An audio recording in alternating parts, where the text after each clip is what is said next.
Hi అండి. Welcome to Annapurna channel.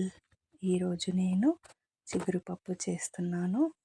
అందుకు ముందుగా చిగురు తీసుకొని శుభ్రం చేసి ఉంచాను.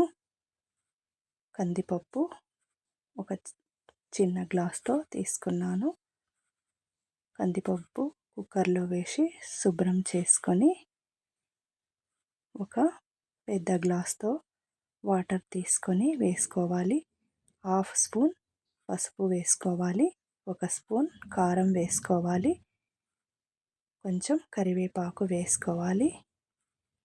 ఒక ఉల్లిపాయ కట్ చేసి వేసుకోవాలి. జీలకర్ర కొంచెం వేసుకోవాలి. వెల్లుల్లి కొన్ని వేసుకోవాలి.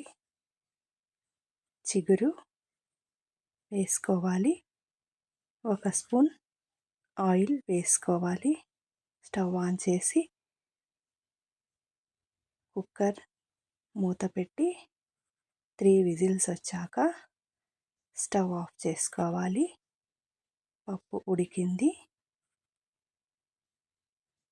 సాల్ట్ సరిపడా వేసుకొని పప్పు ఎనిపి ఒక గిన్నెలో తీసుకోవాలి.